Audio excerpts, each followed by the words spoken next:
Donc nous sommes à l'heure. Donc je voudrais vous souhaiter la bienvenue dans ce cycle de conférences qui, comme vous le savez peut-être, est organisé conjointement par plusieurs associations. La Société pour l'encouragement de l'industrie nationale, qui a la gentillesse de nous héberger, l'Association pour le rayonnement du CNRS, l'IESF Île-de-France, et puis l'Association française pour l'avancement des sciences, que j'ai l'honneur de présider. Et je vous incite, si les conférences vous intéressent, je vous incite à nous rejoindre. Vous avez des formulaires qui sont disponibles à l'entrée. Voilà les petits mots d'introduction. Donc maintenant, je vais donner la parole à Mehdi Tayoubi. Je vais lui donner son titre exact pour ne pas me tromper. Il est vice-président stratégie et innovation chez Dassault Systèmes et co-directeur de la mission Scan Pyramide. Donc il va nous parler de l'aventure qui a eu lieu sur place en Égypte autour de la pyramide de Khéops, qui présente l'intérêt d'allier les hautes technologies, les technologies de pointe, et puis la culture générale, l'égyptologie qui nous fait tous rêver. Voilà, je vais lui passer la parole maintenant. Merci. Merci Monsieur Chambaud, merci à tous d'être avec nous ce matin pour parler d'Égypte, pour parler de muons, pour parler de physique des particules. Alors la Scan Pyramids a une particularité, c'est que c'est un projet avant tout d'une équipe, une grande équipe pluridisciplinaire, internationale. Et quand on m'a demandé d'intervenir ce matin, je ne me voyais pas venir sans au moins une partie de l'équipe. Et je demanderai donc à Sébastien, procureur, qui représente le commissariat à l'énergie atomique, qui a rejoint la mission en 2016 aussi, de venir nous parler plus spécifiquement de la partie CEA qui a été vraiment clé dans la validation en fait, de notre découverte qui a été publiée en novembre 2017 dans la revue Nature. Donc Sébastien nous parlera des télescopes à muons et des détecteurs inventés par le prix Nobel Georges Charpak. Alors la mission Scan Pyramids, dont je suis co-directeur avec le professeur Anielal, qui est l'ancien ministre de l'Éducation supérieure et de la recherche en Égypte, a été lancée en octobre 2015 en Égypte sur le terrain. Et en revanche, c'est une histoire qui a commencé il y a bien plus longtemps. C'est une histoire qui a commencé en 2005, lorsque chez Dassault Systèmes, nous avons en fait rencontré un monsieur qui s'appelle Jean-Pierre Houdin et qui avait une théorie sur la construction de la pyramide de Khéops. Et on est parti du postulat à l'époque chez Dassault Systèmes que si le chantier de la pyramide était un chantier qu'on pourrait comparer à un chantier industriel, eh bien on pourrait utiliser les mêmes outils que l'on utilise d'habitude dans l'industrie pour simuler et inventer le futur, mais pour essayer de reconstituer un projet qui a eu lieu dans le passé en suivant pas à pas la théorie de Jean-Pierre. La théorie de Jean-Pierre avait quelque chose d'extrêmement séduisant, c'est qu'elle était vérifiable scientifiquement, c'est-à-dire que si M. Houdin a raison dans sa théorie qui est élégante sur le papier, eh bien il se peut qu'il y ait, enfin, on pensait qu'il se pouvait qu'il y ait encore une rampe interne en spirale à l'intérieur de la pyramide. Et c'est comme ça que chez Dassault Systèmes a commencé à cette époque, on va dire, notre rencontre avec l'Égypte, avec les monuments antiques, avec ces mythes en fait qui font rêver les ingénieurs et les scientifiques depuis qu'ils sont enfants. Et petit à petit, on s'est rendu compte que la technologie et un regard différent sur les techniques pouvaient apporter un nouvel éclairage. Et de fil en aiguille, dans un programme qui s'appelait Passion pour l'innovation chez Dassault Systèmes, on a accueilli un certain nombre d'artistes, un certain nombre de personnes qui ne faisaient pas forcément partie de l'écosystème naturel industriel de l'entreprise Dassault Systèmes, mais qui permettaient de faire sortir nos ingénieurs de leur domaine de vol traditionnel pour les inviter à innover en s'appuyant sur leurs imaginaires. Et c'est comme ça qu'ont démarré un certain nombre de coproductions culturelles, que ce soit dans la danse contemporaine, que ce soit bien sûr dans le patrimoine. Et l'objectif était d'être dans cette logique d'innovation ouverte, de mélange des cultures, de mélange des disciplines, pour pouvoir inventer des choses qui servent différents domaines. Mais l'Égypte a toujours été un petit fil rouge, c'est-à-dire qu'après Jean-Pierre Houdin, on a rencontré Peter Dermanuelian, qui est égyptologue à Harvard et au Fine Art Museum de Boston, et qui lui disposait d'archives de George Reisner, qui a fouillé beaucoup au XXe siècle. Il me dit, c'est bien tout le travail que vous avez fait avec Jean-Pierre, moi je n'ai pas envie de rentrer dans la polémique sur les théories de construction. En revanche, je pense que la réalité virtuelle, je pense que toutes ces techniques peuvent apporter de nouvelles choses dans le monde de l'éducation. Et on a créé avec Peter Dermanuelian la première salle de réalité virtuelle à Harvard, où il emmenait, il téléportait ses élèves sur le plateau de Gizeh qu'on avait reconstitué tel qu'il était il y a 4500 ans. Et puis un jour, le terrain a commencé à se pointer, c'est-à-dire que jusqu'à présent, toute l'équipe travaillait uniquement dans la réalité virtuelle, dans la simulation chez Dassault Systèmes, jusqu'au jour où on a rencontré une équipe qui avait été mandatée par le fameux secrétaire général des Antiquités, Zahi Hawass, qui est persuadé, alors je ne sais pas pourquoi, qu'il y a une chambre secrète au bout d'un des conduits de la chambre de la reine, et il nous a demandé de l'aider à concevoir un robot, donc avec nos outils de simulation, capable de s'engouffrer en fait dans le conduit de ventilation et d'aller voir ce qui pouvait se trouver au bout de ce conduit. Cette mission n'a fait qu'une petite découverte qui était des traces de maçons au bout du conduit de ventilation. Donc il y a eu une petite publication à ce sujet-là. La grande avancée, c'est tout ce qui a été fait, bien entendu, au niveau de la robotique avec l'université de Leeds.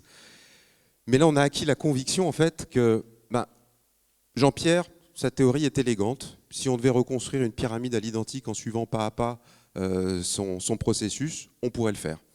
Bien entendu, on a reçu énormément de théories, et si on s'amuse en fait à faire une coupe de la pyramide et à imaginer toutes les théories, entre les théories de construction, les chambres secrètes, entre Monsieur Dormion qui pense qu'il y a une chambre sous la chambre de la reine, entre donc Jean-Pierre qui pense qu'il y a une rampe interne, entre Monsieur Hawass qui pense qu'il y a une chambre au bout du conduit près des faces, et toutes les autres théories, je pense qu'il doit y avoir au moins je sais pas, une dizaine de théories sur la construction qui sont publiées chaque année.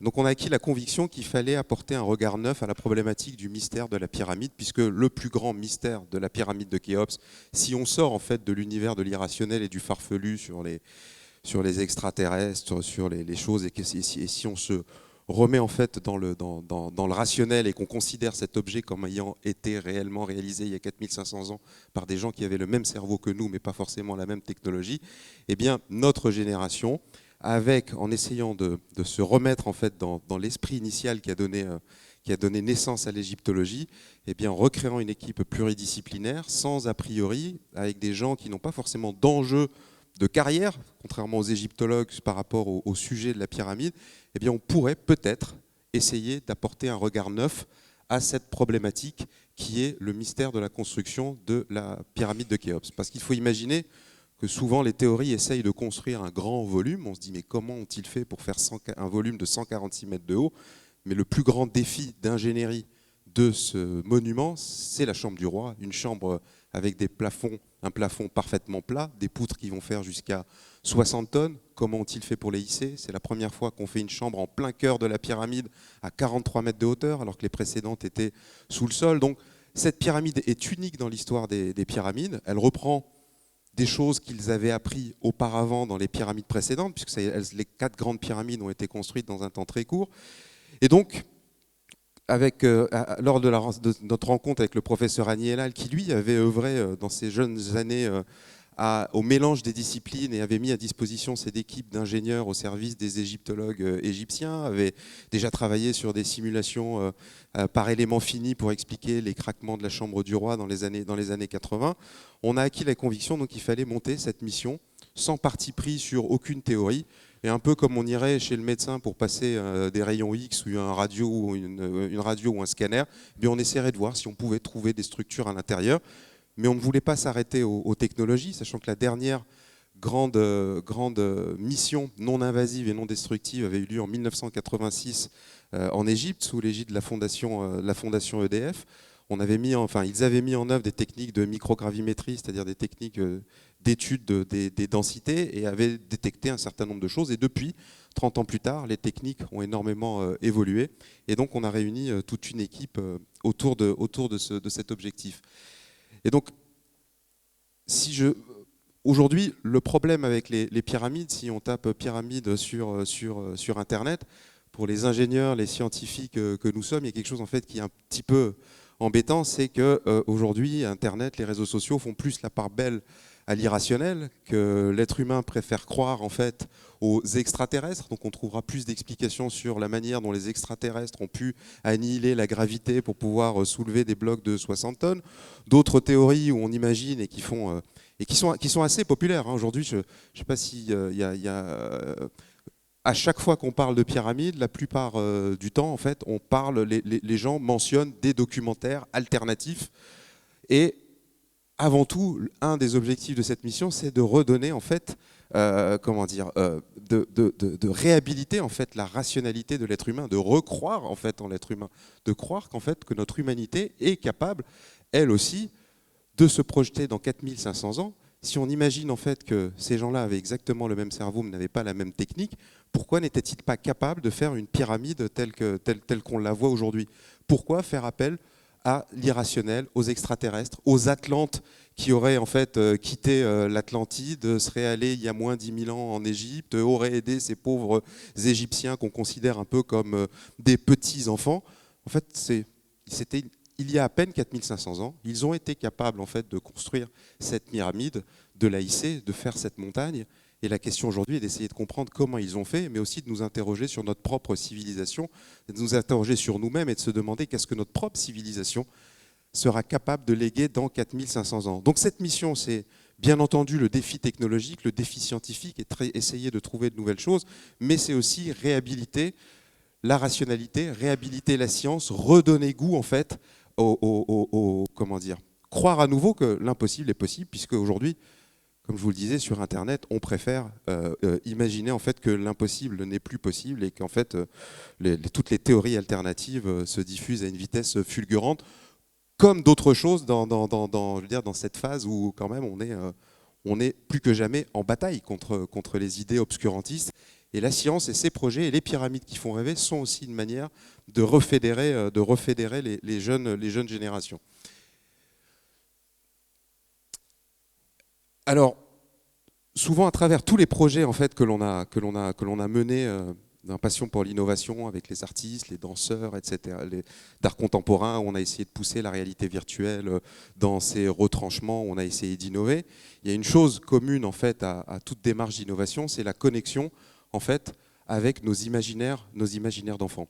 Et aujourd'hui, un ingénieur est avant tout quelqu'un qui ose réaliser ses rêves d'enfant. Et le problème aujourd'hui avec l'égyptologie, c'est que l'égyptologie et le domaine de l'égyptologie, c'est un petit peu, se heurte au mystère des pyramides, parce que d'abord, un égyptologue n'est pas un ingénieur, un égyptologue n'est pas un architecte, un égyptologue est quelqu'un qui avant tout déchiffre les hiéroglyphes. Le problème avec la pyramide de Khéops, c'est qu'il n'y a aucune inscription, contrairement aux mastabas qui sont contemporains de la pyramide de Khéops et qui ont énormément d'inscriptions. La pyramide de Khéops n'a aucune inscription. Donc un égyptologue est un petit peu sec face à ce monument. Le premier document qui mentionne la construction de la pyramide de Khéops n'a été trouvé qu'en 2012 à Wadi El Jarf par le professeur Pierre Tallet. Et enfin, on mentionne les blocs de Toura.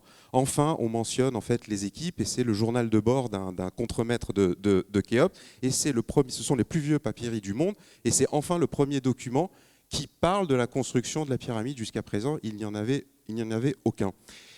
Et en fait, dans toute démarche d'innovation, la question est à quel imaginaire d'enfant on va se connecter. Et les égyptologues, malheureusement, sont restés figés dans un imaginaire du héros solitaire, du Indiana Jones, avec son chapeau, qui tout seul est capable de régler, de régler en fait, les problèmes, qui va être capable de faire face à tout. Alors j'ai mis Indiana Jones, mais on peut aussi bien imaginer Lara Croft. Mais la mission Scan Pyramids, en fait, elle s'est montée donc sans égyptologue et à contre-pied en fait de cet imaginaire, en se raccrochant plus à des imaginaires qui nous viennent de l'industrie spatiale ou des imaginaires qui viennent en fait de films de science-fiction comme Star Trek, où on a des équipes pluridisciplinaire. En fait, c'est avant tout un travail d'équipe qu'on a souhaité mettre en œuvre avec des gens qui ne se connaissaient pas forcément et capables en fait d'aller interroger sous un nouveau regard en fait ce mystère.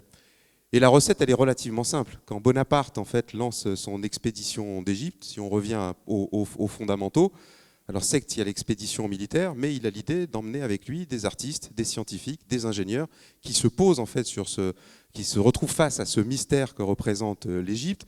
jusqu'à ce que, et qui donne en fait le goût de l'égyptologie historique à la France, jusqu'au jour en fait où Champollion finit par déchiffrer les hiéroglyphes, donne naissance à la discipline de l'égyptologie. Mais depuis, les pyramides ont été prises, j'ai envie de dire, un petit peu en otage par les égyptologues, qui sont restés enfermés en fait dans cet imaginaire du héros solitaire. Et je ne mentionnerai pas les plus fameux d'entre eux qui nous parlent tout le temps de pyramides. Et donc la mission s'est montée à contre-pied de ça, en essayant donc de réunir différents types de personnalités autour de cette mission. Donc il y a certes les ingénieurs, les scientifiques, mais on a embarqué avec nous des artistes, comme l'artiste, le dessinateur François Askeuten, auteur de bande dessinée, et qui d'ailleurs en ce moment est en train de faire le volume 3 du Mystère des pyramides de Black et Mortimer. Des ingénieurs scientifiques, des scientifiques dans différentes disciplines. Ici, on voit Jean-Claude Barré en train de faire des mesures infrarouges sur la pyramide rhomboïdale. Des ingénieurs en 3D, en simulation, et des gens en fait venant de tous horizons et de tout pays.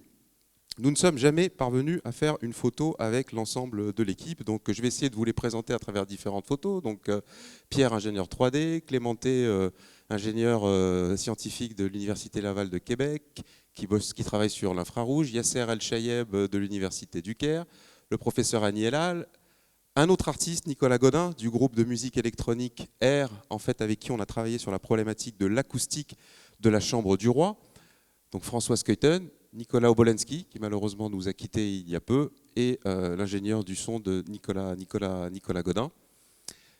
Tous les Japonais aussi, donc toutes les équipes japonaises, avec l'université de Nagoya, le KEK, une sorte d'équivalent du CEA, au Japon, toutes les équipes égyptiennes, et bien sûr Sébastien qui nous rejoindra tout à l'heure et qui fait partie du CEA, qui nous a rejoint un peu plus tardivement en 2016, mais je ne savais pas que la France était aussi en avance aussi dans la technique de la myographie. On a acquis la conviction en fait que les Japonais étaient à la pointe.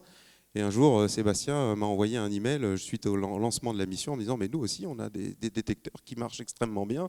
Et voilà, et donc en 3 mois de temps, c'était fait, il est venu nous voir et il a rejoint l'équipe. Et heureusement, parce que je pense que sans Sébastien, on n'aurait pas publié dans la revue Nature en novembre 2017.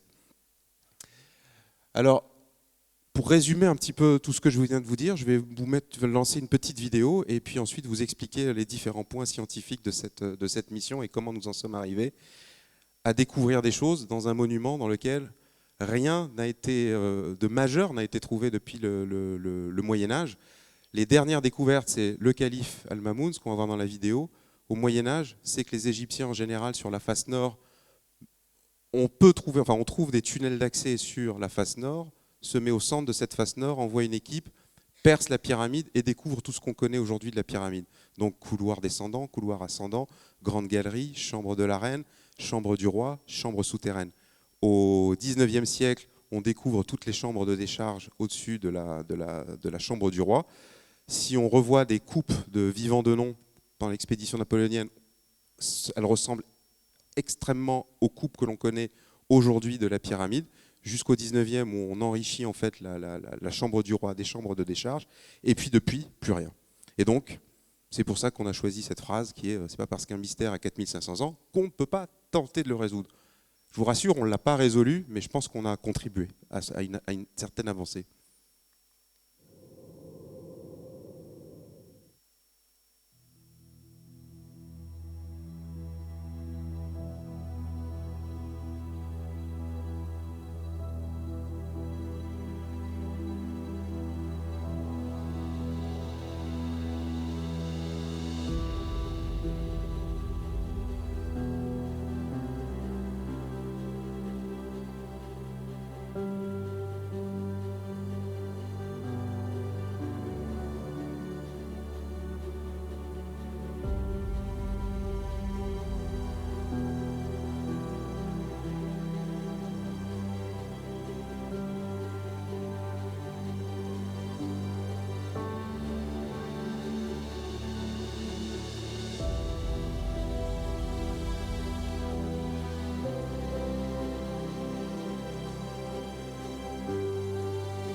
Donc scan pyramide, presque 2 ans et demi de mission, 3 découvertes, un couloir derrière la face nord, un grand vide dont on ne sait pas encore ce qu'il est. Quand il a fallu trouver un peu des images pour expliquer au grand public le volume que pouvait être ce que l'on a baptisé donc le Scan Pyramids Big Void, à défaut d'autres choses, puisqu'on n'a pas aujourd'hui d'informations architecturales sur ce qu'il peut être, on dit que c'est à peu près le volume d'un A321 qui se trouverait en fait au-dessus de la grande galerie. Donc on va un peu plus parler des techniques qui nous ont permis en fait d'en arriver là. L'objectif de cette mission, en fait, c'était bien sûr de ne pas toucher à la pyramide, de ne faire aucun trou et d'étudier les 4 pyramides de l'Ancien Empire qui ont été construites donc, dans un temps très court par des équipes qui partageaient les mêmes process et les mêmes méthodes, en se disant que si une pyramide nous éclairait sur un point, ça nous permettrait bien de mieux comprendre le mystère de leur construction. Donc initialement, on devait étudier donc, les 4 pyramides de l'Ancien Empire. Malheureusement, pour des questions de temps, d'autorisation, de budget, nous n'avons pu étudier que la pyramide rhomboïdale et ensuite s'attaquer au mythe de Khéops dans un second temps, parce qu'il a fallu d'abord démontrer aux autorités égyptiennes que la technique de la myographie, qui a certes fait ses preuves dans le domaine de la volcanologie, qui est utilisée depuis des années en physique des particules, en recherche fondamentale, eh bien, pouvait en fait nous aider dans le cadre de la pyramide de Khéops, de la pyramide des pyramides. Et on avait démarré en fait en mettant des dispositifs de l'université de Nagoya de myographie dans la pyramide rhomboïdale pour démontrer que de la chambre basse, on était capable de détecter la chambre haute. Malheureusement, nous n'avons rien trouvé d'autre, si ce n'est ce que on a montré simplement que l'on pouvait voir ce que l'on connaissait. Donc l'objectif était de réunir différents types de techniques complémentaires, non invasives, non destructives. L'infrarouge thermique, en fait, pour identifier des points d'intérêt sur les faces des pyramides. Les surfaces à étudier sont énormes, les volumes sont énormes. Donc pour nous aider à circonscrire en fait certaines zones, l'étude des écarts de température sur les faces et à l'intérieur de la pyramide pouvait nous aider en fait à se dire tiens, à cet endroit-là, il y a des choses intéressantes à analyser. Est-ce que la myographie ensuite peut être utilisée en complément pour valider ou non voilà, la présence d'un vide dans ces points d'intérêt. En novembre 2015, un écart de température assez significatif sur la face est de la pyramide de Khéops avait été annoncé dans la presse. Aujourd'hui, on ne sait toujours pas à quoi correspond cet écart de température. Est-ce qu'il est dû à des matériaux, l'utilisation de matériaux différents? Est-ce qu'il est dû à la présence de quelque chose sur cette face est? La seule manière que l'on avait pour répondre sur la présence ou non d'un vide à cet endroit-là aurait été de pouvoir faire de la myographie en contrebas de la zone. Malheureusement, on est au niveau du sol, on n'a pas de point d'observation en contrebas, et une des contraintes de la myographie, c'est qu'on ne peut observer que des choses qui sont au-dessus de nous, puisqu'on est dépendant en fait du flux de muons, et Sébastien nous expliquera ça tout à l'heure, qui arrive de l'atmosphère. Donc, face est, une belle anomalie, mais pas d'explication, donc on a laissé tomber. En revanche, quand on a détecté des anomalies sur la zone des chevrons de la face nord de la pyramide de Khéops, on savait en fait, que l'on avait un point d'observation en contrebas, le couloir descendant, et que là, on pouvait continuer. Donc c'est pour vous expliquer un peu la complémentarité entre une technique qui nous permet d'identifier des points d'intérêt et d'autres techniques ensuite qui nous permettent de valider ou d'infirmer la présence de vide. Et bien entendu, un point extrêmement capital, tout ce qui concerne la reconstruction 3D, la modélisation en fait des pyramides, l'acquisition des données sur le terrain à travers différentes techniques, que ce soit photogrammétrie, laser, à la fois dans un objectif de préservation du patrimoine et de prise de l'empreinte de ces monuments, mais aussi pour pouvoir en fait simuler un certain nombre d'hypothèses autour des données myographiques. Donc 3 techniques, infrarouge, détection par muon qu'on détaillera, et puis ensuite tout ce qui concerne la reconstitution en fait, de clones de ces monuments pour pouvoir faire des simulations. Sébastien, est-ce que tu veux bien nous expliquer les 3 techniques des muons? T'as dit? Allez. Je vous présente donc le... Hein? Ouais. Ok. Le docteur Sébastien, procureur du CEA, qui nous a fait le plaisir de rejoindre cette mission et de...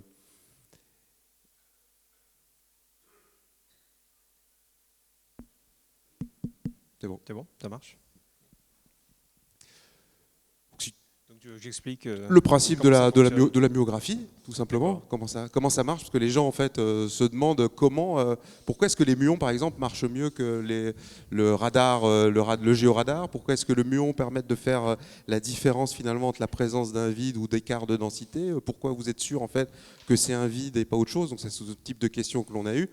Et en fait, expliquons pourquoi le muon en fait, nous permet de radiographier les pyramides, comme on fait chez le docteur avec les rayons X. Bon, alors déjà en introduction, il faut que je dise qu'il y a 2 jours, j'étais pas censé venir. Ça s'est décidé un peu au dernier moment, parce qu'on devait être en Égypte. Mais enfin, bon... Oui, la mission pour l'instant est un petit peu en panne. Donc effectivement, Sébastien devait être en Égypte pour installer des détecteurs dans la grande galerie, mais voilà, on espère pouvoir retourner sur le terrain assez rapidement. Voilà, donc.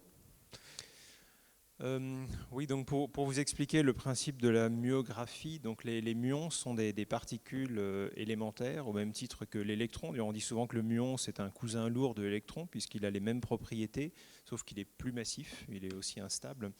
Et donc c'est une particule qui est produite naturellement dans la haute atmosphère par ce qu'on appelle le rayonnement cosmique. Donc c'est un rayonnement qui vient d'un peu partout dans l'univers, et qui sont d'autres types de particules, essentiellement des protons. Et en arrivant dans la haute atmosphère, en fait, ces particules vont initier des cascades de réactions et produire ce qu'on appelle des douches ou des gerbes cosmiques. Donc c'est une zoologie, enfin, des cascades de particules élémentaires. Et parmi ces particules, donc, il y a les muons qui sont produits, ces fameux muons.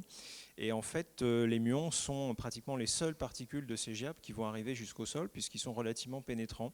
Donc là où toutes les autres particules vont se désintégrer ou être absorbées, en fait, les muons vont arriver jusqu'au sol. Et effectivement, ces muons sont assez pénétrants parce qu'ils ont d'assez bonnes propriétés. Donc ils interagissent assez peu, mais quand même un petit peu avec la matière, donc c'est un bon compromis. Donc ils arrivent à pénétrer pas mal de matière, mais on arrive quand même à les détecter assez rapidement, parce que c'est des particules chargées, comme l'électron. Et donc en fait, en mesurant le flux de... Oui, je ne sais pas si peut-être je devrais le prendre comme ça. En mesurant le flux de muons dans une direction donnée, en fait, on peut avoir une indication sur la quantité de matière qui se trouve dans cette direction. C'est-à-dire que plus on détecte de muons, moins il y a eu de matière, donc ils ont été moins absorbés en fait, et on en voit plus. Et à contrario, s'il y a moins de muons, ça veut dire que ils ont plus été absorbés dans la matière, donc il y a plus de matière dans la direction d'observation. Donc on peut faire comme ça des cartographies a priori en 2 dimensions. On peut aussi faire de la 3D si on a plusieurs instruments, des cartographies en 2D de la densité de matière qu'on observe. Donc c'est le principe. Alors je ne sais pas si ce que tu veux que j'en dise d'autres, mais donc il y a plusieurs technologies en fait. Ah oui, d'accord. Parce que j'ai pas vu les slides non plus en fait. En fait, on va parler des 3 techniques puisqu'on a. Oui, pardon.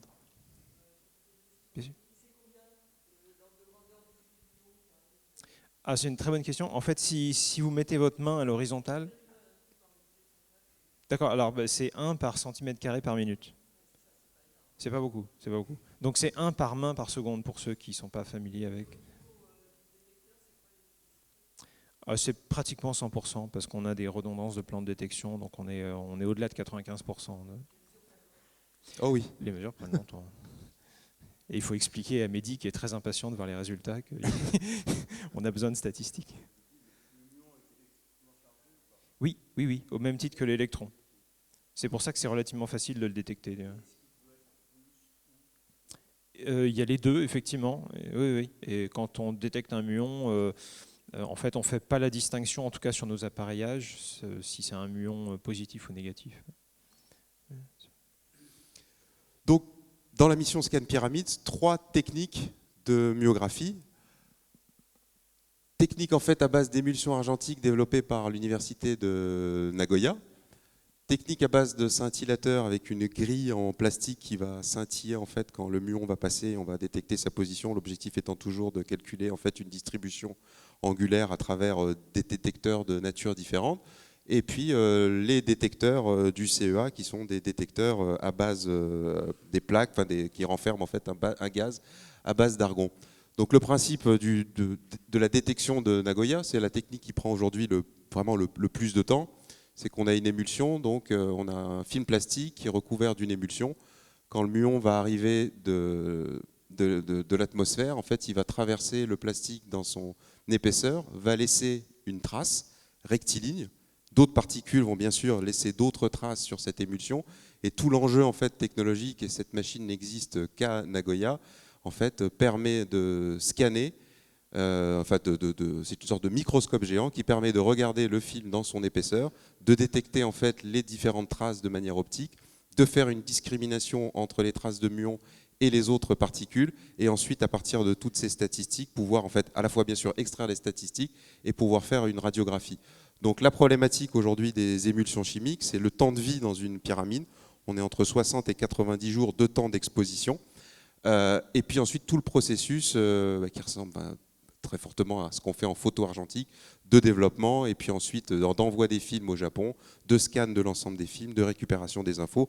Et il arrive souvent que les Japonais, au bout de 3 à 4 mois, nous disent « Aïe, les films qui étaient à tel endroit, eh bien, on n'a pas de données, ils ont été abîmés. » Et la frustration, parce qu'on sait qu'il va falloir encore tout recommencer à zéro. Et ça nous est arrivé, par exemple, dans une zone qui était assez stratégique pour le Big Void, qui est une sorte de petit couloir juste à l'entrée de la chambre du roi, qui nous aurait permis vraiment, au moment où on faisait notre publication, d'avoir plus d'informations. Mais les émulsions, en fait, avaient été abîmées. Donc deuxième technique, celle du KEK, qui est un peu plus répandue aujourd'hui dans le monde pour la détection de muons. Le principe est simple, c'est qu'en fait on a 2 grilles faites de ce plastique spécial. Quand le muon va passer, il va en fait créer une information lumineuse, on va détecter sa position, puis ensuite il va passer par la deuxième grille. Donc là on a les 2 grilles en position horizontale quand on était au KEK au moment de la préparation, et là c'est le scintillateur qui est posé dans la chambre de la reine et qui observe en fait ce qui se trouve au-dessus. Donc quand on observe ce qui est au-dessus, on s'attend bien entendu à voir la grande galerie, on s'attend à voir donc, sous forme d'un grand trait, mais aussi dans les statistiques, et on s'attend à voir la chambre du roi. Et c'est de la chambre de la reine, donc on a commencé en fait à détecter le Big Void. Donc deuxième technique du KEK, son avantage par rapport à la technique de Nagoya, c'est qu'on est en temps réel. L'inconvénient dans une pyramide, c'est qu'ici on n'a pas de réseau. Donc de toute façon, il fallait envoyer un ingénieur de l'Université du Caire pour rapatrier les données et puis ensuite les envoyer au Japon pour analyse, contrairement au télescope du CEA qui étaient eux connectés directement à Saclay, et Sébastien et ses équipes pouvaient récupérer en ligne les informations. Et donc Sébastien, je te laisse présenter ton bébé dans sa version 2, je crois. Là, ils viennent de créer la version 3, dont une partie est déjà au Caire mais qui n'a pas encore été installée. Oui, donc effectivement, c'est aussi un télescope à muons. Donc il fonctionne sur le principe d'un détecteur gazeux. Donc les détecteurs gazeux, c'est les 4 plaques que vous voyez là en orange et puis en jaune sur le schéma à droite. Donc quand le muon traverse, en fait, il traverse le gaz, il va ioniser le gaz, donc il produit un petit courant, enfin une petite charge électrique. Et cette charge, on l'amplifie, on la collecte ensuite sur une électronique dédiée. Donc en fait, cette technique, elle est un petit peu intermédiaire entre les 2 techniques développées par les Japonais, puisqu'elle est temps réel, contrairement aux émulsions. Donc comme Mehdi a dit, il faut développer, enfin c'est comme de la photographie argentique, sauf que c'est de la myographie. Donc elle est temps réel comme le scintillateur, mais par contre, elle est aussi très précise, pratiquement aussi précise que les émulsions. Donc on a une image précise et en direct qui apparaît. Et effectivement, comme Mehdi l'a dit, on était connecté au réseau 3G égyptien, donc on pouvait piloter le télescope à distance. Donc on avait fait un test en 2015, d'ailleurs juste avant que la mission ne se lance. Moi je ne connaissais pas encore Mehdi à l'époque. On avait installé un premier prototype au pied du château d'eau. Il y a un château d'eau sur le centre CEA de Saclay. Et vous voyez donc le type de myographie qu'on obtient. Donc c'est vraiment, en fait, on parle de myographie parce qu'il y a une analogie très forte avec la photographie, sauf qu'on utilise les muons, on utilise les photons de la lumière.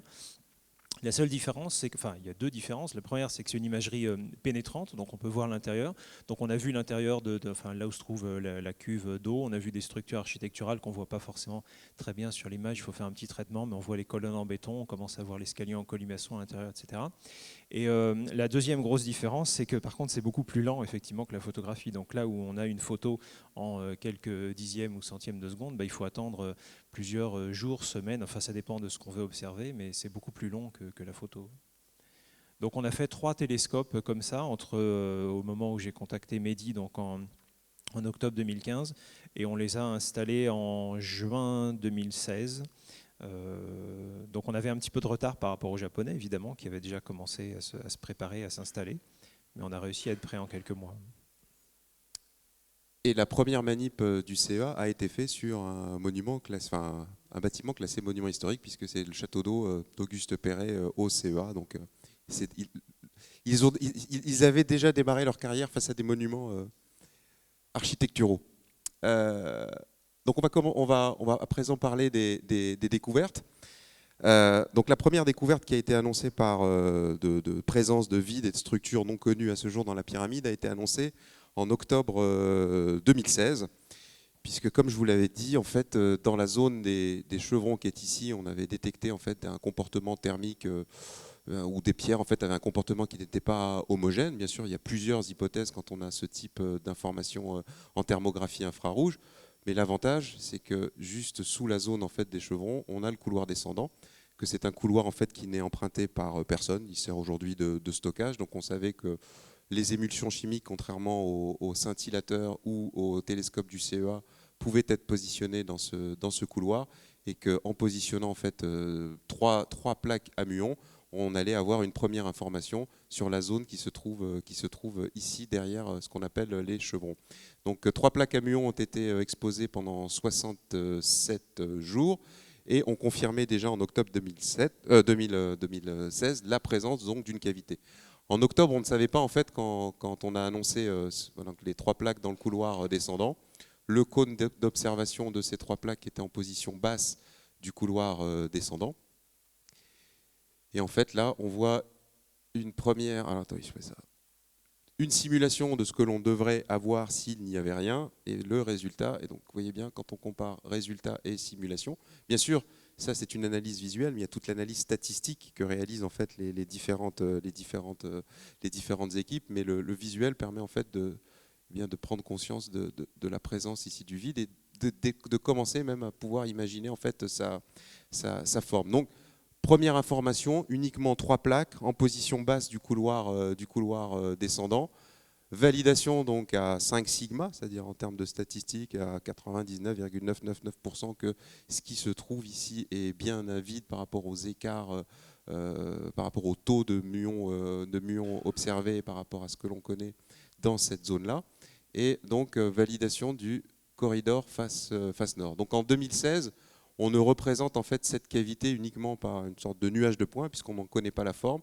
On n'en connaît pas non plus l'altitude exacte. L'altitude peut varier entre cette zone-là et plus haut. Et donc, décision a été prise ensuite, à partir d'octobre 2016, eh bien, de tapisser tout le couloir descendant avec la seule technique qui était adaptée à cette zone, c'est-à-dire les émulsions de l'université de Nagoya. Donc, tapisser le couloir descendant pour observer en fait le vide sous différents angles et pouvoir trianguler pour affiner sa position et sa forme. Et puis se servir aussi d'un autre atout qui est le couloir d'Al-Mamoun, donc, qui a été donc percé au Moyen-Âge, dans lequel on a ici des petites niches dans lesquelles on a l'éclairage. Donc on a protégé les niches et mis des émulsions observant aussi dans cette direction pour essayer en fait, de mieux comprendre, en fait, d'apporter des informations complémentaires sur l'inclinaison de cette cavité, sur sa forme et sur sa position exacte par rapport au chevron. Ce qu'on le dit, si un jour une exploration devait démarrer de nouvelles structures dans la pyramide, le plus simple en fait est de passer par là. Et donc, pour passer par là, il faut savoir si on est plus près de ces blocs obliques ou plus près des chevrons, et donc affiner la position de ce que l'on a fini par baptiser en 2017 le North Face Corridor, puisqu'on sait aujourd'hui que cette cavité a une forme de couloir. Donc toutes les plaques en fait ont toutes reconfirmé à 5 sigma la présence de la cavité, et donc à travers donc différentes les analyses sur différentes positions qui confirment tous la présence de la cavité annoncée par les premières plaques. Donc là, ce sont des myographies complémentaires où on voit aussi donc le couloir apparaître. Donc on est sur une position différente de celle des 3 plaques d'octobre 2016. Et donc toutes les myographies ont donné des résultats similaires où on voit bien le couloir apparaître derrière les chevrons. Malheureusement, toutes les émulsions qui avaient été positionnées dans le couloir d'Al-Mamoun n'ont pas fonctionné. Certaines se sont abîmées. La seule chose que nous a permis de faire en fait, l'observation, donc là on est en vue depuis le couloir d'Al-Mamoun vers la zone des chevrons, c'est d'éliminer l'hypothèse d'un couloir en fait parallèle au couloir descendant. Donc aujourd'hui, ce couloir est soit horizontal, soit incliné vers le haut. On ne le voit en fait s'enfoncer donc voilà, dans ces deux positions, bien sûr, dans tous les degrés possibles. Donc là, on l'a représenté uniquement sous deux vues. On sait aujourd'hui qu'il est entre 17 et 23 mètres du niveau du sol, qu'il est entre 70 cm et 2 mètres de la face. Ensuite, on ne le voit que sur ces 5 premiers mètres. Est-ce qu'il s'arrête net? Est-ce qu'il est bloqué par des blocs bouchons, comme c'est le cas du couloir ascendant? En revanche, ce qui est sûr, c'est que plus on s'enfonce en fait dans le cœur de la pyramide, moins on a de muons. Et la contrainte des émulsions, c'est qu'on n'a pas un temps d'exposition infini. Donc on est sur des temps d'observation entre 60 et 90 jours. Donc on acquiert de la statistique uniquement sur ce temps limité, contrairement à ce qu'on aurait pu faire avec les télescopes ou le scintillateur. Or, le télescope et le scintillateur ne peuvent pas être utilisés dans le couloir descendant. Donc on le voit s'enfoncer sur 5 mètres. Ce qui est intéressant, c'est qu'on note que le couloir est dans le même plan vertical que toutes les structures internes que l'on connaît déjà de la pyramide. Mais voilà, donc on a uniquement annoncé ce dont on était sûr. Et en revanche, voilà, on aimerait, on rêverait que ce couloir en fait se poursuive et soit potentiellement connecté au Big Void, à la troisième découverte de Scan Pyramids. Mais aujourd'hui, là, c'est plus de l'ordre du rêve et du fantasme que voilà, d'une certitude scientifique. Donc voilà le couloir North Face Corridor. Ici, on le voit, point de vue couloir d'Al-Mamoun, couloir descendant. Il est donc en vue dessous. Et là, ça donne une échelle en fait sur les hypothèses en termes de taille. C'est-à-dire qu'on sait qu'il doit faire à peu près 2 mètres de haut et 1,50 m de large. Et donc, une stratégie aujourd'hui de forage pour accéder à cette cavité n'est pas très compliquée à mettre en œuvre.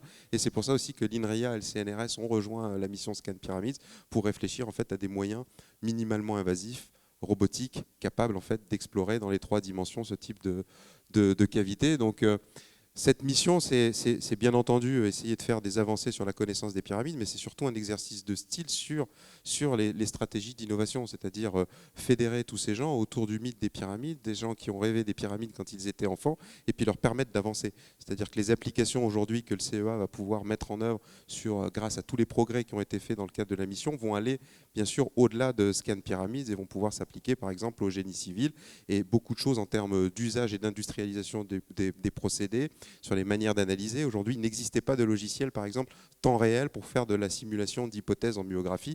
Et c'est dans le cadre de la mission qu'un des membres, Benoît Marini, a eu l'idée, parce qu'il venait en fait de l'équipe de l'univers 3D de la simulation, eh bien, d'inventer un nouveau type de logiciel capable de faire de la simulation temps réel et d'être utilisé en complément d'outils plus classiques en physique comme GeoEnCAD. Donc, Scan Pyramids, ce sont des découvertes, mais ce sont surtout des avancées dans différents domaines qui vont de la myographie à la robotique, à la réalité virtuelle, à la réalité augmentée. Et donc en novembre 2017, on a annoncé la présence du Big Void. Mais entre ces 2 découvertes, on avait fait aussi une autre découverte avec les télescopes du CEA. Quand les télescopes du CEA sont arrivés et qu'ils ont rejoint la mission tardivement, on leur a demandé de faire le même exercice que pour la pyramide rhomboïdale et prouver en fait le fonctionnement en fait de leur dispositif. Donc on leur a demandé de se positionner sur la face nord, sur la face est de la pyramide de Khéops, d'observer une cavité qui est connue, qui se trouve à 83 mètres. Donc il y en a une sorte de plateforme. Derrière cette plateforme, une sorte de petite grotte qui doit faire à peu près 9 mètres carrés au sol. Et donc en positionnant les télescopes au nord et à l'est, on leur a demandé de montrer qu'ils arrivaient à détecter dans la profondeur la cavité sur cette arête. Donc ils ont confirmé la présence de cette cavité donc connue, donc le matériel fonctionne, mais on a eu la surprise de découvrir aussi à 110 mètres de hauteur sur l'arête nord-est une autre cavité de même volume et qui n'est pas accessible contrairement à celle qui est connue. Beaucoup de gens m'ont posé la question, est-ce qu'il y a d'autres cavités sur les d'autres arêtes ? Suite à cette première découverte, donc annoncée, la première découverte du CEA annoncée en octobre 2016, en même temps que la cavité derrière la face nord, on a décidé de repositionner les télescopes sur les autres arêtes des pyramides pour voir si d'autres cavités étaient présentes et quelle pouvait être la rythmique de ces cavités. Mais quand les Japonais en fait, ont commencé à détecter depuis la chambre de la reine, c'est-à-dire l'équipe de Nagoya et l'équipe du KEK, le Big Void, On a demandé au CEA d'arrêter les mesures sur les arêtes et de tout concentrer en fait sur la face nord pour eux aussi, de l'extérieur, voir s'ils étaient capables de valider la présence du Big Void, puisque l'objectif en fait était de confirmer par les 3 techniques la présence de ce Big Void. Et c'est ce qui a donné, je pense, une force supplémentaire aussi à la publication de Nature en novembre, puisqu'en fait on avait des équipes indépendantes, plusieurs points de vue et 3 équipes en fait internationales qui validaient la présence. Donc ça, c'était une partie de Jean-Baptiste Mouret du CNRS et de l'INRIA, je pense, qui fantasme sur la suite en imaginant son futur robot si un jour, par hasard, on avait le droit d'aller faire une exploration dans cette zone-là. Donc, concernant le Big Void, l'objectif, bien sûr, était d'analyser la zone qui était là. Un point intéressant, c'est donc la chambre de la Reine qui permet d'observer ce qui se trouve au-dessus, donc grande galerie, chambre du roi.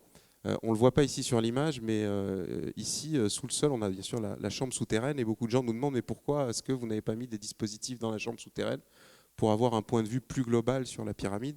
Et vous l'avez compris, dans la chambre souterraine, on a quasiment plus de muons qui arrivent. Donc voilà, d'un point de vue géométrique, c'est intéressant, mais on n'a pas de muons dans la chambre souterraine. Donc chambre de la Reine, plutôt dans le cœur de la pyramide. Point d'observation qui permet aussi de valider la présence de choses que l'on connaît déjà. Et donc, on a positionné des émulsions allez voir, à différents endroits donc, de la chambre de la Reine, à la fois à l'intérieur, mais aussi dans ce couloir en fait, qui s'enfonce et qui finit par une sorte de cavité. Donc, pour pouvoir, en fait, de la chambre de la Reine, sur ce plan horizontal, avoir différents points de vue de ce qui se trouve au-dessus, toujours pour des problématiques de triangulation et de confirmation par différents points de vue. Donc là, on a les professeurs, le docteur Morishima, en fait, qui s'installe dans le petit couloir qui s'enfonce dans la chambre de la Reine. L'équipe du KEK qui installe le scintillateur, donc au début à une position qui était vraiment au contrebas de la grande galerie, et puis ensuite ils sont allés se positionner sur une des positions de Nagoya pour confirmer le point de vue de Nagoya, et Sébastien Irakli devant la face nord qui installe donc les télescopes, puisqu'on s'est dit si le Big Void est aussi énorme qu'on le voit en fait dans les résultats des équipes japonaises, eh bien le CEA devrait de l'extérieur à minima détecter la grande galerie qui est un volume qui fait 600 mètres cubes de vide en plein cœur de la pyramide. Donc les télescopes se sont mis dans l'axe de la grande galerie, ont détecté la grande galerie et ont confirmé aussi la présence du Big Void au-dessus de la grande galerie juste à l'aplomb. Donc là, on a un des résultats de l'université de Nagoya. Donc ce qu'on s'attend à voir, c'est la grande galerie ici, sous forme de trait. Ici, une tache qui représente la chambre du roi. Et là, on voit se dessiner donc un trait parallèle. Donc ce sont des images qu'on connaît depuis mars 2016. On n'a rien voulu annoncer tant qu'on n'avait pas en fait confirmé à travers les mesures des trois équipes, ce qui se trouvait vraiment, et essayer d'avoir le plus d'informations, notamment en termes de position exacte et de volume. Donc une autre position de Nagoya. Ici, la grande galerie, le Big Void qui apparaît ici, et la tache ici de la chambre du roi. Alors pour les pour les non spécialistes de la myographie, et comme nous l'étions pour une partie de l'équipe, puisqu'on a découvert au fur et à mesure de la mission en fait, cette technique, c'est vrai que souvent on s'amuse à fantasmer en voyant des taches à certains endroits en disant mais attends, est-ce que tu ne crois pas qu'ici je vois 2 traits? Donc bien sûr, tout ceci est complété par une analyse statistique extrêmement rigoureuse qui permet en fait d'éliminer en fait, certaines choses qui peuvent être uniquement visuelles. Et donc voilà, mais visuellement ici le Big Void, il n'y a pas d'ambiguïté, il apparaît vraiment sous forme de ligne. Donc aujourd'hui, donc les 3 équipes, nous n'avons décidé de publier qu'à partir du moment où on a atteint ce taux de certitude pour chacune des équipes de 5 sigma, à travers les différentes positions dans la chambre de la Reine et depuis l'extérieur. Et donc, comme je vous le disais, 2 ans et demi de mission, 3 découvertes, le Big Void, le début de couloir face nord, et puis la cavité sur l'arête nord-est qui se trouve ici. Sur les arêtes, on a trouvé d'autres anomalies, mais aujourd'hui, on n'a pas un taux de certitude nous permettant de confirmer que ces anomalies sont réellement des vides. Donc, on a des points d'intérêt, et il faudrait à nouveau, donc ça dépendra de la suite de la mission, et aussi voilà, des autorisations, de pouvoir repositionner des télescopes autour de la pyramide pour confirmer si les autres vides les anomalies là sont des vides ou non, et puis ensuite d'étudier leur rythmique et de voir s'il y a des corrélations entre les vides des arêtes et peut-être des théories existantes. Concernant, puisque tout ça quand même a démarré avec Jean-Pierre Houdin à l'époque en 2005, la question, mais est-ce que la rampe interne vide existe? Aujourd'hui, s'il y avait une rampe interne vide, on l'aurait vu. En revanche, il n'est pas exclu que la rampe ait été comblée comme les Égyptiens avaient l'habitude de le faire, par exemple dans les puits d'accès au mastaba. Et quand on a escaladé la pyramide avec l'équipe et Sébastien et qu'on est allé visiter la grotte, ce qu'on appelle la petite grotte qui se trouve ici, enfoncée dans la pyramide, on voit bien qu'on a des gros blocs et puis ensuite on a des pierres qui ressemblent à de la pierre de remplissage. Donc on ne peut ni confirmer ni infirmer. Aujourd'hui, il faudrait vérifier en fait, si on a d'autres cavités sur les autres arêtes et étudier bien sûr leur rythmique. Donc novembre 2017, publication du Big Void dans Nature, qui a été quand même salué par de nombreux médias comme une des meilleures, dans le top 10 des découvertes de l'année 2017. Beaucoup de réactions assez positives, une seule négative, il y a que, je ne sais pas pourquoi. Dr Zayawas qui a annoncé dans le New York Times que ce papier n'apportait rien à l'égyptologie. Bon, pas grave. D'autres égyptologues se sont comme Yukinori Kawae qui se sont en fait qui ont félicité la découverte de l'équipe. Bien sûr, aujourd'hui, l'objectif est de mieux comprendre en fait l'architecture de ce Big Void, de pouvoir faire ce qu'on a fait sur le corridor face nord et d'en donner en fait une interprétation, donner plus d'informations sur la forme. Libre en fait à aujourd'hui toute autre discipline d'essayer d'interpréter les résultats, d'apporter des hypothèses. Récemment, la semaine dernière, une personne a publié une hypothèse en se demandant si c'était pas en fait une grande galerie avec des sortes de 2 couloirs de métro de chaque côté. Donc voilà, quand on a ce type d'informations, alors malheureusement dans ce qui est sorti, il prend en compte uniquement les points de vue de la Chambre de la Reine et il exclut le résultat du CEA. Donc voilà.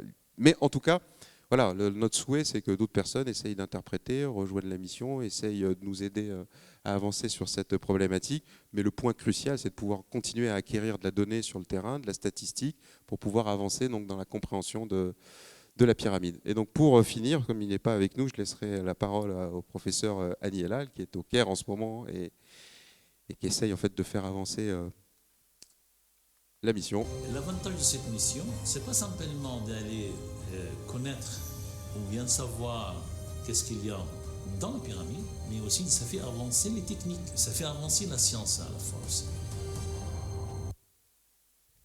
Voilà, je vous remercie.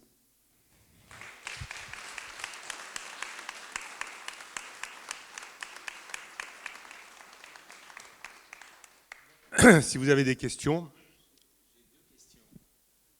Bonjour, merci pour cet exposé très intéressant. 2 questions. La première, est-ce qu'il y a une période dans l'année où le bombardement de rayons cosmiques sur la Terre est plus intense, dont la détection, la probabilité de détection est plus intéressante? Et le deuxième, quand vous dites 5 sigma, quel est l'échantillon statistique que vous avez pris? Parce que si j'ai bien compris, vous êtes limité au point de vue mesure, quel que soit le détecteur. Donc l'échantillon statistique, ce n'est pas les quantités de mesure, je suppose, c'est les quantités d'analyse avec la modélisation dans l'ordinateur ou je ne sais pas.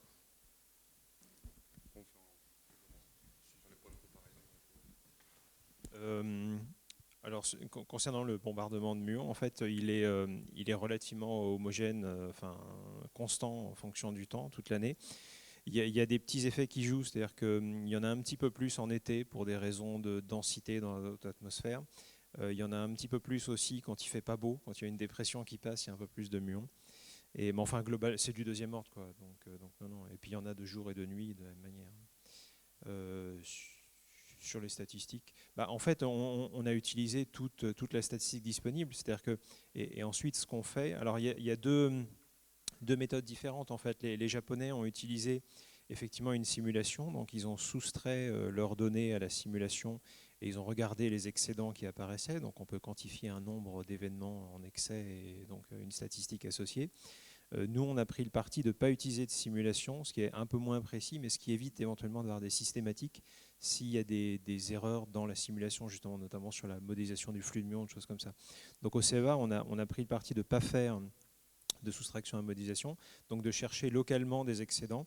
Et là aussi, on prend toute la statistique et on regarde, en fait, donc on trace des histogrammes et on regarde des excédents, enfin des fluctuations du nombre de muons qu'on caractérise par un nombre de sigma. Et on compare aussi les fluctuations par rapport à des structures connues. C'est-à-dire qu'aujourd'hui, les excédents, par exemple, observés sur l'arête nord-est et leur localisation, en fait, sont comparables à ceux de la cavité au-dessus. Donc, par comparaison de type d'excédent, on sait aussi donner des informations entre des vides connus et les découvertes. Bonjour. Bertrand Lemoine, je suis président du comité Construction et Beaux-Arts de la Société d'encouragement pour l'industrie nationale. Je mentionne simplement ce fait parce que Jean-Pierre Houdin est un membre de notre comité depuis de longues années, donc on connaît parfaitement ses travaux. Et j'avais 3 questions. Ma première était, pourquoi est-ce qu'on n'a pas spécifiquement cherché, je rappelle que ces travaux ont cherché à imaginer le rôle joué par la Grande Galerie comme chemin de glissement pour un contrepoids, pour monter les grands blocs de granit, et en même temps des rampes intérieures qui auraient peut-être été comblées. Mais pourquoi est-ce qu'on n'a pas spécifiquement cherché à détecter, peut-être en priorité, ces rampes ou l'existence potentielle de ces rampes? Ma deuxième question, vous avez travaillé sur la pyramide rhomboïdale. Est-ce qu'on a cherché aussi ce genre de choses parce qu'il y a d'autres grandes pyramides qui auraient pu être construites de la même manière, bien entendu. Et troisième question, est-ce qu'il existerait potentiellement d'autres technologies d'analyse non destructive pour effectivement essayer de détecter des cavités ou des anomalies dans la structure interne des pyramides? En fait, on a aujourd'hui, pour cette mission, le parti pris initial, c'était d'observer le plus de choses possibles dans la pyramide par rapport en fait, aux contraintes du monument. Vous l'avez vu, dans la pyramide de Khéops, il n'y a pas énormément de points d'observation possibles. Par rapport à la rampe, donc chambre de la reine, bon point d'observation. Grande galerie, c'est ce qu'on essaye de faire aujourd'hui, tapisser comme on a fait sur le couloir descendant la grande galerie, à la fois en installant les détecteurs du CEA et aussi en remettant des émulsions. Chambre souterraine, on exclut.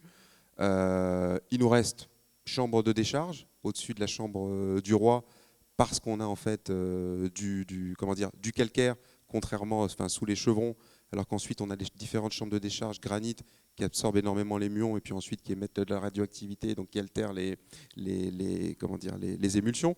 Un point d'observation idéal aurait été aussi de se mettre en position haute de la grande galerie, mais là ça pose des questions ensuite de sécurité par rapport aux touristes, de plateformes à installer, donc ça on a bien entendu éliminé ce point d'observation puisque la pyramide est quand même visitée. Et il faudrait qu'il y ait quand même plus de touristes aussi qui retournent en Égypte.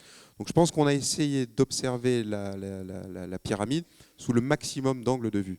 Concernant la théorie de Jean-Pierre, donc qu'on a bien sûr soutenu, simulé à l'époque, entre 2007 et 2011, en se mettant en fait sur les arêtes, normalement on se disait s'il y a quelque chose, on devrait le voir. Or aujourd'hui, ce qui est sûr, c'est qu'il n'y a rien de vide. En revanche, continuer, comme je vous le disais tout à l'heure, à analyser les autres arêtes pour comprendre ce qu'il en est, ce serait intéressant. Autre point, la microgravimétrie 1986, donc analyse des écarts de densité, publication en 86 d'une anomalie en forme spiralée. Je pense que quoi qu'il arrive, que ce soit pour la théorie de M. Houdin ou d'autres choses, la pyramide mériterait une nouvelle étude microgravimétrique pour à nouveau remesurer les écarts de densité et soit confirmer cette anomalie en forme spiralée, soit l'infirmer, soit trouver d'autres choses. La semaine dernière, on a eu des discussions par exemple avec des spécialistes du géoradar. La problématique, c'est que sur un monument dans lequel on ne connaît pas la structure, de ce que j'ai compris, c'est qu'il suffit qu'il y ait un joint entre deux pierres pour finalement plein d'interprétations soient possibles. Et je pense que c'est la problématique dans laquelle s'est empêtré le projet Toutankhamon, où ils ont utilisé du géoradar pour dire qu'il y avait une cavité derrière la chambre et que Néfertiti serait peut-être derrière. Donc aujourd'hui, la myographie me paraît avoir un avenir certain dans le domaine de l'archéologie. Ça a énormément de limites. 2 ans et demi de mission, on a fait énormément de progrès. Donc là, sur la génération 3 des télescopes, Sébastien est en train de les réduire, à régler les problèmes d'étanchéité des détecteurs. C'est pour ça aussi qu'au début, on les a mis à l'extérieur, parce qu'on avait des fuites d'argon. Donc pour des raisons bien sûr de sécurité, on s'est dit, même si l'argon n'est pas dangereux, on va éviter, on va se mettre à l'extérieur. Donc tout ça, c'est des choses qui continuent à progresser. Et concernant votre dernière question sur la pyramide rhomboïdale, je crois, au moment où on a publié, enfin on a communiqué les résultats au ministère des Antiquités en Égypte, il se trouve que Gilles Dormion venait de publier son hypothèse sur la présence hypothétique d'une chambre similaire à la chambre haute et pas loin de la chambre haute. Et donc j'en ai rediscuté avec Monsieur Baron, qui avait fait à l'époque les études qui ont permis à Dormion d'avancer sur ces hypothèses architecturales. Nous, ce qu'on dit, c'est que s'il y avait quelque chose de vide à cet endroit-là, on aurait vu une tâche. Alors, peut-être que c'est plus petit, peut-être que c'est plein, mais en tout cas un vide à cet endroit-là, on aurait vu une tâche, et on n'a pas détecté d'anomalie significative dans la pyramide rhomboïdale, étant entendu qu'encore on n'avait qu'un point d'observation possible, qui était la chambre basse, pour voir ce qui se trouve au-dessus. Alors peut-être il serait intéressant de se positionner dans la chambre haute, mais tout ça, vous avez vu, ce sont des processus extrêmement longs entre la pose du matériel, l'analyse, etc. Et donc à un moment, il a fallu faire des choix, et quand les autorités égyptiennes nous ont autorisé à aller sur Khéops, on a mis les efforts sur la Grande Pyramide. Monsieur... Ah, il y en avait là. Bravo encore une fois. Y a-t-il d'autres sites qui pourraient, de façon utile, être soumis à la myliographie? Je pense en particulier à un site qui est quelque chose comme 2 fois plus jeune que les pyramides, c'est une vingtaine de siècles, et une petite cité qui s'appelait Lutétium, n'est-ce pas? Est-ce que on pourrait attendre que la biographie que vous avez si bien utilisée à Khéops puisse nous apporter quelque chose de nouveau dans les connaissances? Je pense que Ou est-ce qu'il y a une demande? Voilà. Une envie, c'est certain. Je pense que des envies d'archéologues et de chercheurs qui veulent aujourd'hui utiliser ce type d'instrument pour faire avancer leur projet, elle existe. Ensuite, c'est toujours la même chose. Ce sont des problématiques budgétaires, des problématiques de coûts. Les télescopes d'industrialisation, aujourd'hui, les télescopes sortent tout juste des laboratoires de recherche. Des partenariats, le CEA commence à travailler, à réfléchir sur des partenariats plus industriels pour essayer de démocratiser ces techniques. Donc oui, on peut imaginer que cette technique servira de plus en plus, avec les contraintes qu'elle représente, c'est-à-dire que, comme vous l'avez compris, on ne peut observer les choses qu'en contrebas, sans énormément de matière au-dessus, sinon l'instrument ne marche pas. Mais oui, on peut espérer que d'autres chantiers serviront de ces techniques. Madame Oui.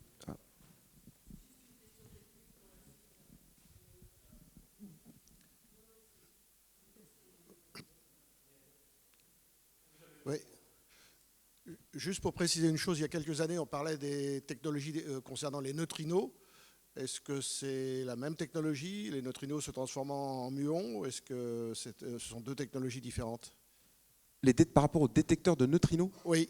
Alors, ce ne sont pas les mêmes particules. Je vais laisser Sébastien répondre sur la différence entre neutrino et muon.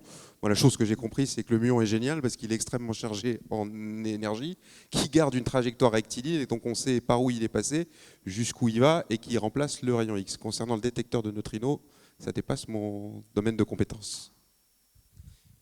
Oui, c'est une question qu'on nous pose souvent. La différence essentielle, c'est que la probabilité de détecter un muon, c'est à peu près 99%.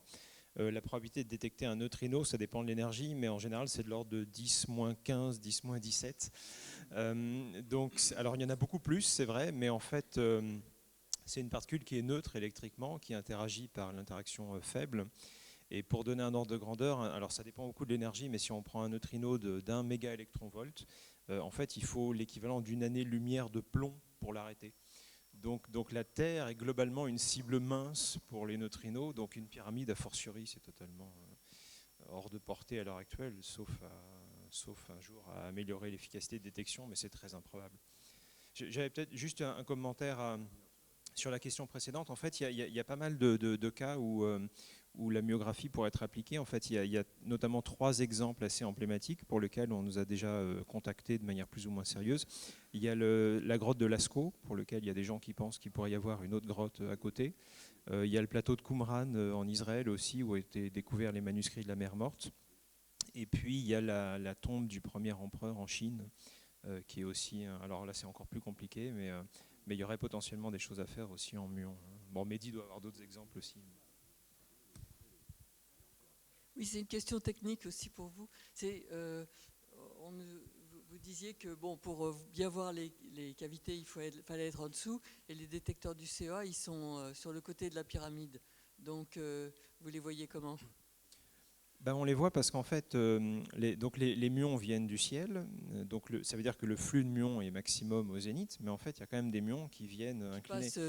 Oui, en fait, il y a un flux, il y a une distribution angulaire qui est en cosinus carré, donc il est maximum à la verticale, il s'annule à l'horizontale. Mais typiquement, on a 4 fois moins de muons qui viennent à 30 degrés de l'horizon qu'à la verticale. Donc on était dans une configuration effectivement beaucoup plus défavorable par rapport aux Japonais qui étaient juste en dessous, mais on peut quand même voir des muons. Et pourquoi vous n'avez pas pu rentrer vos instruments ? Parce qu'ils étaient déjà à l'intérieur, enfin les Japonais étaient déjà à l'intérieur d'une part. Il n'y avait plus de place. Nous, on consommait un petit peu de gaz qu'on ne voulait pas lâcher dans la pyramide d'autre part. Et ce qui est vraiment... C'est des gaz rares, c'est pas toxique. Non, mais bon, il peut y avoir des risques d'anoxie. Enfin, en l'occurrence, il n'y a pas de risque, mais on voulait pas prendre, donner un bâton pour se faire battre. Le troisième argument, ce qu'on avait discuté avec Mehdi, c'est qu'en fait, ça offre un troisième point de vue qui est complètement différent. Donc, on peut faire une triangulation beaucoup plus précise que par rapport aux instruments. Mais d'un autre côté, il faut que les muons traversent aussi. Non seulement il y en a moins qui arrivent sur le côté, mais en plus, il faut qu'ils traversent plus de. Plus de pierres. Comment ?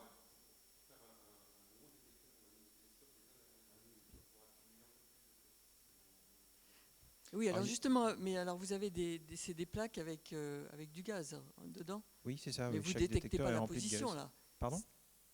Dans chaque plaque, vous détectez pas la position. Si, bien sûr, on détecte la position, puisqu'en fait, donc il y a un signal disiez, électrique qui est créé par ionisation, et en fait, on a des pistes en cuivre qui sont connectées à des voies d'électronique, et le signal. Donc, en fait, le détecteur gazeux, donc il y a du gaz à l'intérieur, mais il y a aussi des pistes en cuivre sur un des côtés, donc au niveau du circuit imprimé, et le signal électrique est récolté sur ces pistes qui font 1,5 millimètre d'épaisseur, enfin de largeur, et donc on a une résolution en position sur le muon qui est de l'ordre de 300-400 microns à peu près. Donc pardon ? On a des pistes. Vous êtes gentil. Oui, s'il vous plaît. En fait, si vous regardez, alors le pointeur il est là, voilà. Donc ça c'est une plaque qui fait 50 par 50. Et en fait, vous voyez, il y a des petits connecteurs ici. Et ce qui se passe, c'est qu'il y a des pistes en cuivre sur. Donc ça, la partie orange, là, c'est un circuit imprimé. Donc il y a des pistes en cuivre qui sont gravées en verticale et en horizontale, sur lequel on collecte le signal électrique. Et donc, les pistes sur lesquelles sont collectés le signal donnent l'information en position, avec une résolution qui est effectivement largement inférieure au millimètre. Et comme on a plusieurs points après, donc chaque plan fournit une information en 2 dimensions.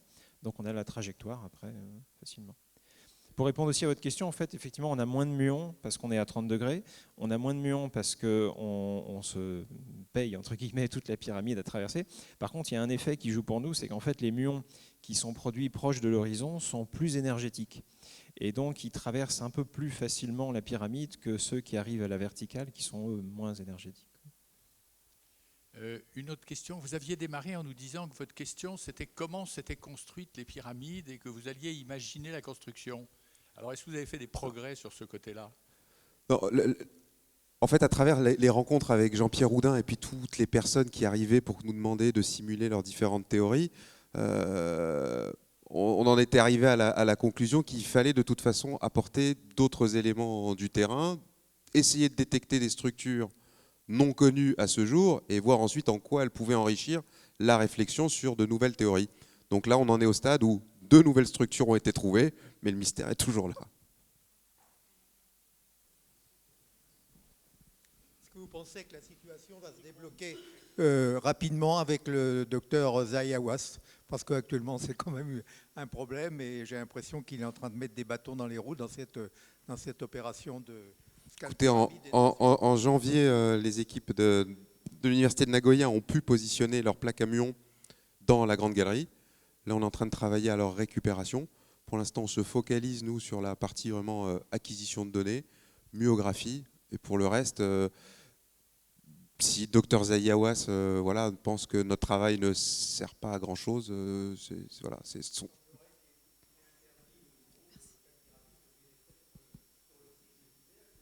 Ah, non, non, non, aujourd'hui simplement il y a des choses à régler pour pouvoir retourner, mais le docteur Zayawas n'a aucune fonction officielle. Parlons science et technique. Oui, bonjour. J'ai plusieurs questions. Je me demandais comment vous aviez pensé à la myographie initialement chez Dassault Systèmes quand vous avez... En fait, c'était un chercheur de l'université de Tokyo qui utilisait la myographie, professeur Tanaka, donc qui est on va dire quelqu'un qui anime une grande communauté de myographes à travers le monde. Enfin, il n'y a pas tant de myographes au monde, mais il les connaît à peu près tous. Et donc c'était une rencontre via le professeur Tanaka qui avait vu notre travail sur la pyramide de Khéops et qui ensuite s'est dit si on applique ça au volcan, ça peut peut-être s'appliquer aux pyramides. Et donc on a démarré les discussions à l'époque avec le professeur Tanaka, et de fil en aiguille, c'est le professeur Tanaka qui nous a rerouté vers le docteur Morishima, le KEK, et ensuite le CEA. Moi je ne savais pas, comme je vous l'ai dit, qu'on avait des technologies similaires, et c'est Sébastien ensuite qui nous a contactés le lendemain de l'annonce de la mission, du lancement. Et c'était mon autre mission par rapport au CEA. Comment ? Mon autre question par rapport au CEA, oui. C'est qu'est-ce qui a poussé le CEA initialement à développer ce myographe, et est-ce que le premier travail, ça a été d'étudier la pyramide, ou est-ce qu'avant il y a eu d'autres études? Alors, je vais juste commencer et laisser la parole à Sébastien, mais Sébastien travaillait depuis des années sur l'amélioration des détecteurs inventés par Georges Charpak, qui initialement servaient dans les accélérateurs de particules, par exemple, et ensuite son équipe a commencé à réfléchir à d'autres usages de l'utilisation de ces détecteurs, mais je vais te laisser compléter. Oui, en fait, ça s'est fait un petit peu par accident, hein, comme souvent en science, c'est-à-dire que oui, on développait des détecteurs gazeux pour des expériences de physique des particules, notamment au CERN et aux États-Unis, au laboratoire Jefferson. Et puis en 2012, on a déposé un brevet qui permettait de simplifier en fait l'opération de ces détecteurs en utilisant beaucoup moins d'électronique. Donc ça permettait de faire des systèmes relativement compacts, peu gourmands en électricité, et qu'on pouvait déployer facilement. Donc on avait commencé à faire effectivement un premier télescope sur le château d'eau, là en se disant qu'il y aurait certainement des applications. Il faut quand même mentionner aussi que l'idée des muons sur les pyramides, c'est une idée assez ancienne, puisqu'en fait, il y a un physicien américain, Luis Alvarez, qui est prix Nobel de physique, qui a fait une expérience similaire à la fin des années 60 sur la pyramide de Képhren, avec un matériel qu'on l'imagine assez rudimentaire à l'époque. Mais ça a été utilisé sur d'autres pyramides, même une pyramide au Mexique aussi au début des années 2000 par le professeur Arturo Menchaca, pyramide du Soleil de Teotihuacan. Donc c'est une idée qui n'est pas nouvelle. Par contre, ce qui est évidemment nouveau dans cette mission, c'est l'approche multidisciplinaire dont Mehdi a parlé.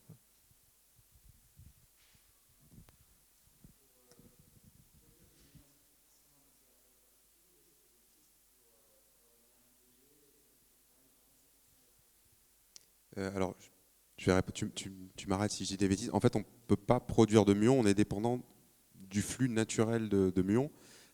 C'est vrai qu'on a souvent la question, est-ce qu'on peut émettre des muons, parce que ça permettrait en fait d'émettre les muons dans une certaine direction.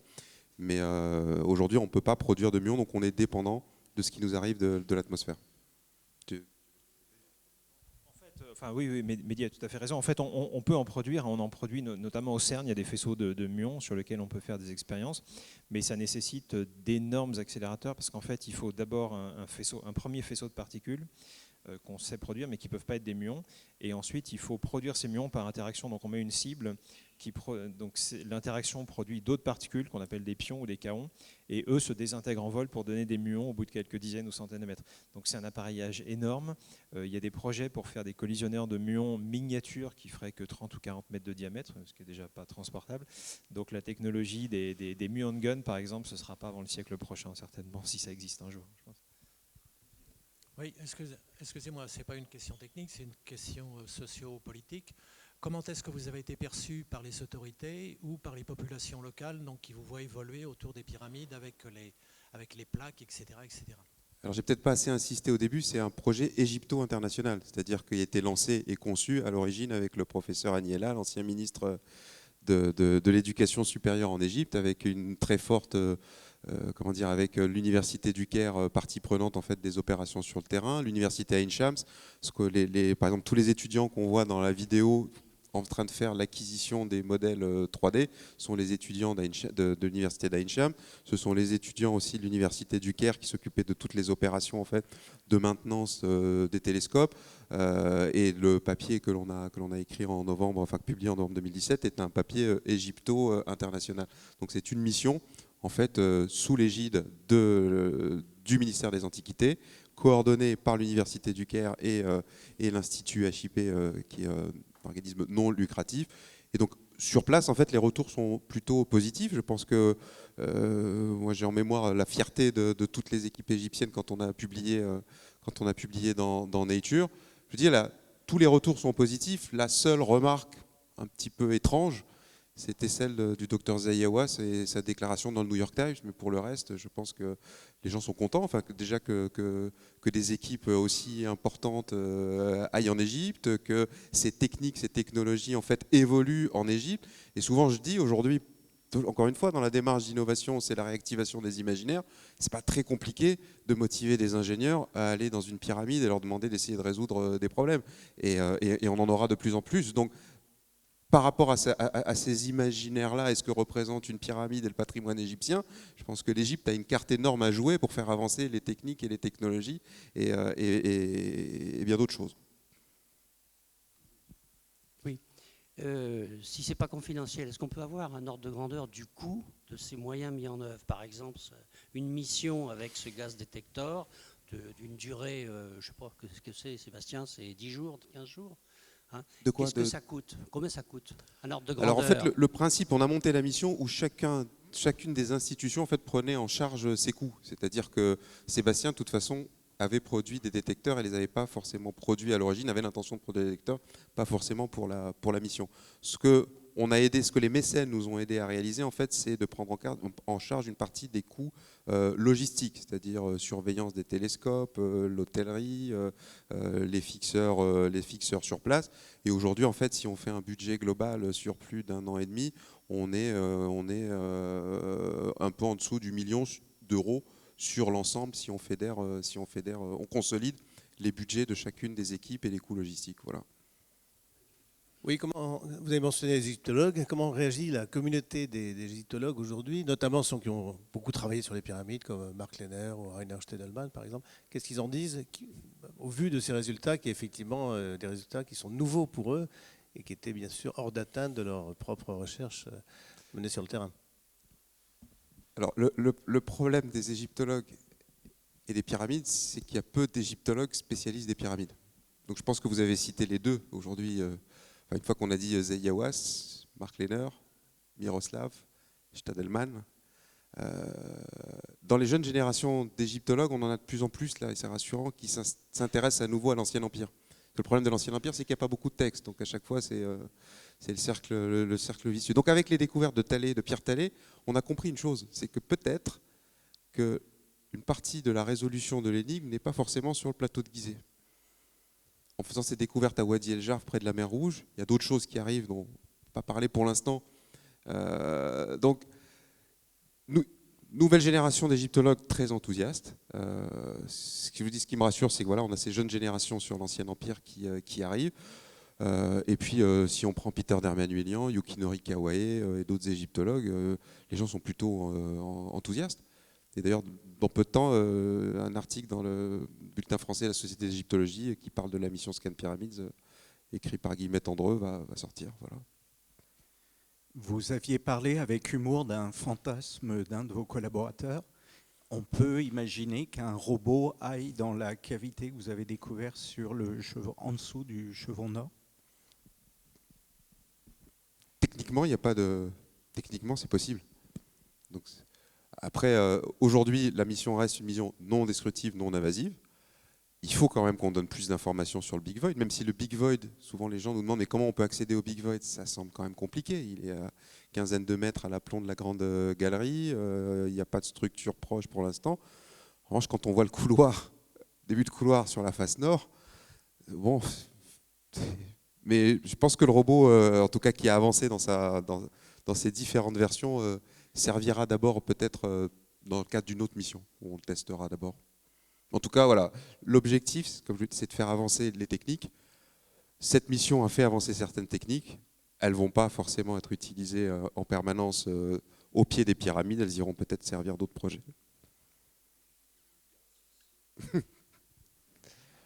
Une dernière question.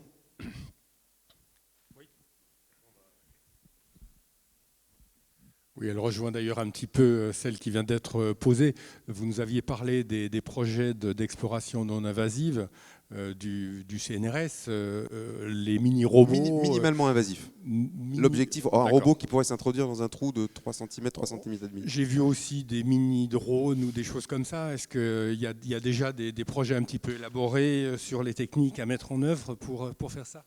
Ah oui, on en est en fait, ça fait plus d'1 an qu'on travaille avec l'INRIA et le CNRS et notamment Jean-Baptiste Mouret sur le prototypage, les tests de ces robots et on cherche en fait des terrains de jeu pour ces robots. Donc je pense que dans 6 mois, on aura des choses opérationnelles, mais qui ne serviront pas forcément dans la pyramide pour commencer, mais peut-être sur d'autres projets archéologiques. Je pense qu'on a eu le temps de poser pas mal de questions. Maintenant, il nous reste à remercier Mehdi Taïoubi d'avoir accepté de faire cette conférence.